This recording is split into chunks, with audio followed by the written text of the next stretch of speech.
Assalamualaikum warahmatullahi wabarakatuh. Selamat pagi. Perkenalkan, saya Nur Pangesti Apriliana, CPNS Kemendikbud Universitas Borneo Tarakan, jurusan Pendidikan Guru Sekolah Dasar. Kali ini saya akan menyampaikan tentang panduan praktikum konsep dasar IPA Astrofisika yang nantinya akan disampaikan untuk pembelajaran mahasiswa pendidikan guru sekolah dasar semester 3. Seperti kita ketahui bersama bahwa panduan praktikum diawali dengan kata pengantar, kemudian daftar isi, kemudian ada pendahuluan. Nanti di sini mahasiswa akan menyiapkan beberapa hal sebelum melakukan praktikum. Kemudian ada tata tertib yang harus dipatuhi dalam melaksanakan praktikum di laboratorium dasar.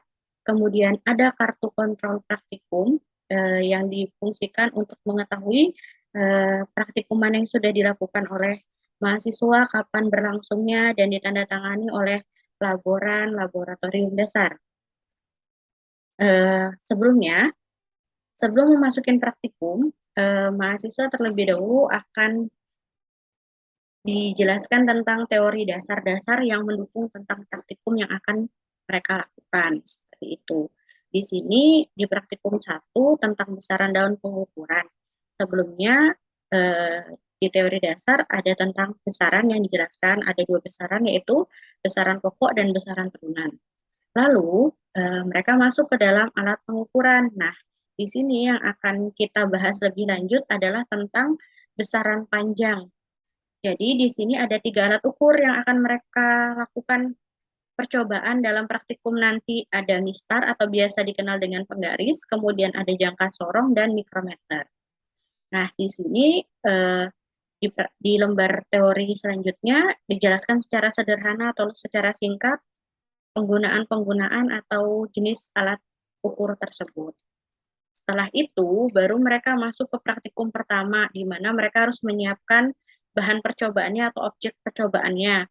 Karena kalau alat percobaan sudah ada di laboratorium dasar, mereka hanya tinggal menyiapkan bahan percobaannya saja.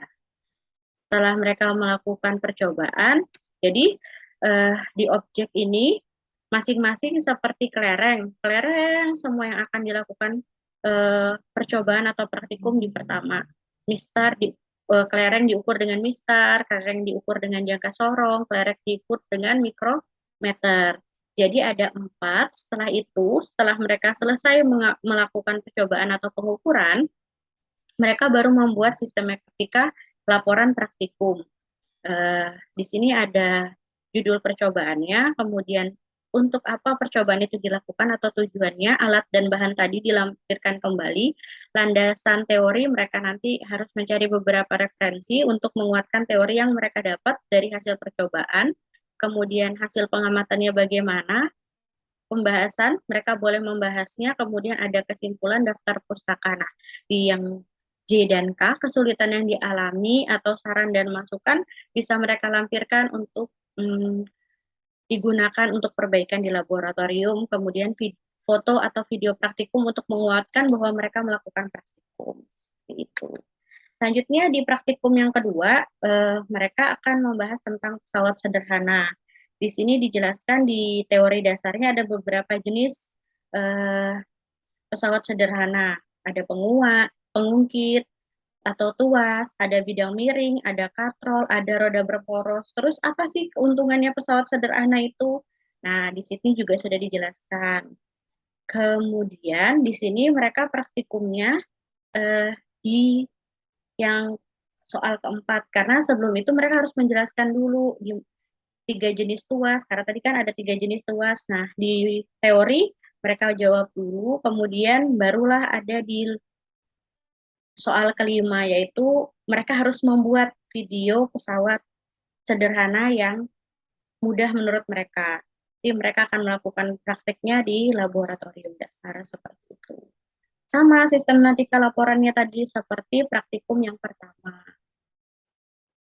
Selanjutnya di praktikum yang ketiga, mereka akan membahas tentang sifat-sifat cahaya dan alat optik Di sini ada teori dasar praktikumnya, beberapa lembar untuk menguatkan dulu.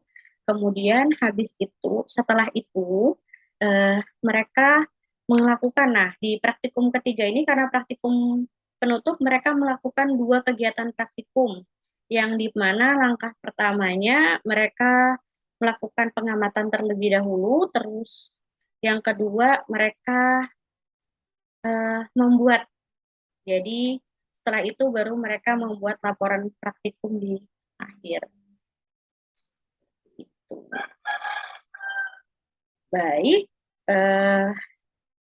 kenapa kok dalam satu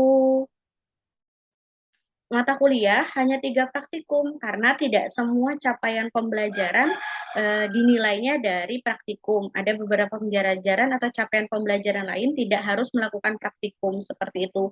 Makanya hanya ada 3 praktikum untuk mata kuliah konsep dasar IPA Astrofisika ini. Demikian, semoga bermanfaat. Akhirul kalam, wabillahi taufiq wal hidayah. Wassalamualaikum warahmatullahi wabarakatuh. Salam sehat selalu.